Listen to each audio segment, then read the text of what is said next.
Hey guys, how is it going? My name is Thornton and welcome back to the channel. Today we're going to be taking a look at a wireless gaming and daily use mouse from Razer called the Basilisk Hyperspeed. This is just one in the 3 mice of the Basilisk family that Razer offers, but it's also their cheapest option, coming in at just $49.99, or we'll just say $50 on Amazon. I've been really loving the feel and design of this mouse. It's just really sleek and simple. As I mentioned before, it is wireless. So it's able to be used in their 2.4 Hyperspeed mode or also in their Bluetooth mode. In their Bluetooth mode, the battery lasts all the way up to 450 hours, which is really great. And then in their Hyperspeed mode, it can go all the way up to 285. I can't attest to those numbers specifically. I haven't really run it that long, but we've already been using it for a month with daily use quite a bit, and the battery still has been completely fine. The mouse itself weighs around 107 grams, so it's not the lightest mouse, but I haven't noticed anything bothering me as far as the weight goes. Coming from my previous mouse, which is a Death Adder Elite, which weighs around 97. So the 10 grams difference, I honestly can't really tell at all. As far as the grip itself and how it feels in my hand, I really do love the ergonomic design, especially with the thumb scoop here. That really holds your hand nicely. I will say though, I still do prefer my Death Adder Elite for when I am gaming on more intense games, just because I tend to grip the mouse, and I find that with the scoop on the side here, how it raises my thumb up, if I grip on it, I will end up hitting some of these side buttons, which messes me up. So for that reason, I do prefer my Death Adder Elite still, but for day-to-day use, this thing is super comfortable over long periods of time. Taking a look at the bottom of the mouse, you will notice that there's actually not a foot on the left side. I'm not too entirely sure why they just left the foot completely off of it.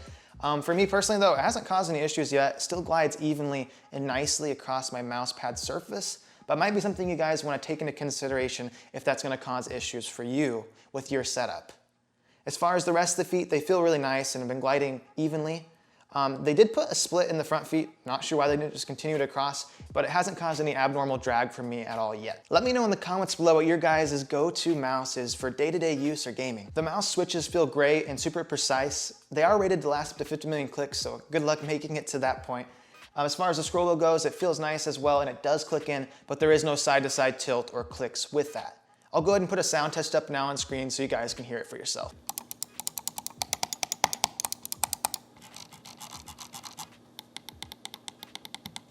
The mouse itself has 6 different programmable buttons on it, which you're then able to use their Synapse software to configure.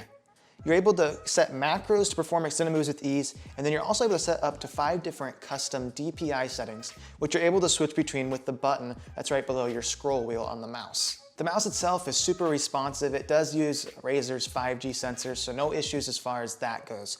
It has the ability to go all the way up to 1600 DPI as well.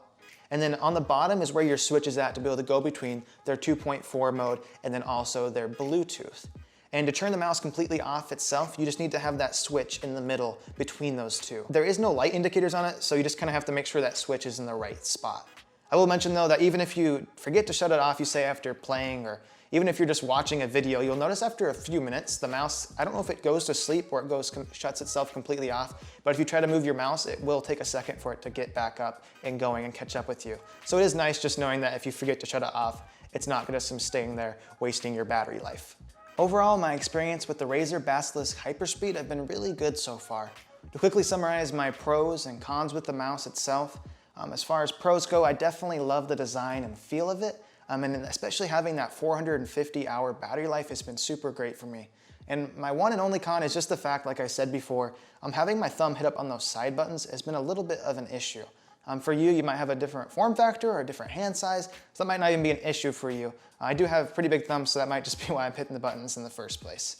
I would definitely recommend this mouse to anyone though that's looking for that more budget-friendly, ergonomic slash gaming mouse, and it still has great features and it's super comfortable. Thank you guys so much for watching, and as always, if you have any questions or recommendations on how I can make these videos more entertaining or more informative to you guys, make sure you leave them down below and I'll try to get back to you as soon as possible, and I'll see you guys in the next one.